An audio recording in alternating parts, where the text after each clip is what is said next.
今天和大家聊一聊比赛当中如何确定自己的战术。经常有人在后台问我，在比赛当中遇到生胶的呀，或者遇到长胶的怎么打呀？或者说遇到大爷铁搓的怎么打呀？其实这种问题不是很好回答，我们一定要记住，战术是建立在技术的基础之上的，技术是基础，有了技术之后，围绕着你的技术来制定战术。另外一个，战术并不是一成不变的，面对不同的对手，我们应该采用不同的战术。也就是说，不可能我们用一套战术打所有的人。就举刚才我们讲这个例子来说，对长胶，咱们业余里边很多直板就是磕一个拱一个这种，你说用什么战术去打这个长胶？比较常见的呢，可能在发球上以长为主，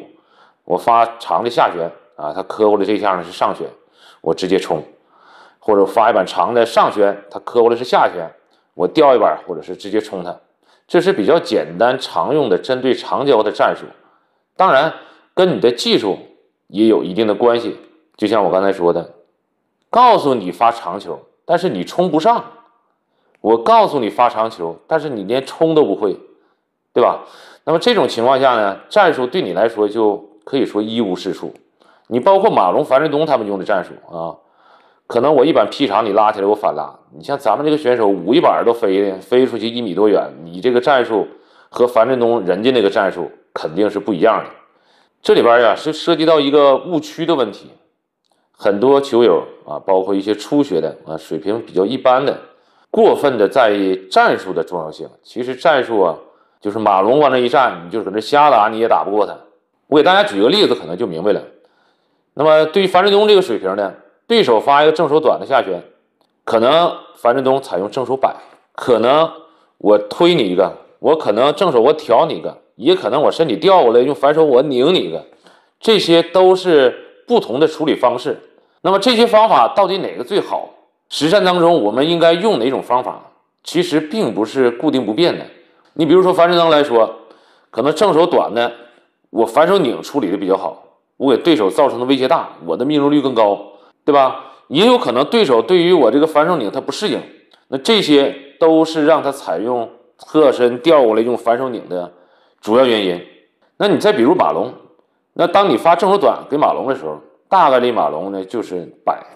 因为他正手摆得好，而且他这个整个框架是你可以先抢你位置不是很好，你第一板上手的质量不高，我可以反击，这是一种比较全面型的打法，或者说控制类型打法的主要手段。比如说我领大学生出去比赛，尤其是带这帮女队的时候，因为他水平有限，很多时候你给他讲的并不是战术，很多时候讲的是技术。就是说你当水平到达一定程度的时候，在实战当中才有战术可言。你比如说他们这个水平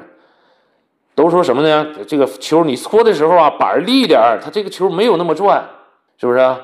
他发一板侧上，这球不能搓了，你要是撕不好你这个拍型稍微往右倾斜点，你借他力挡一下，那么这些肯定都不是战术的都是一些技术。那么我出这个视频的主要原因就是我们在业余练球的时候或者打比赛的时候，往往技术才是最重要的没有技术咱们谈不到战术，或者说有的人过分的重视战术的重要性我出去打比赛我用什么战术这个技术都不会呢，你就发板下旋一搓你一个正手一拉下网一拉出界，有什么战术可言？所以说踏踏实实先练技术，在实战当中也没有什么一成不变的战术，也没有什么好用的战术，不同的人有不同的战术，针对不同的对手不同的战术也要在实时进行调整。好，这就是本期的视频，感谢大家的观看，咱们下期再见。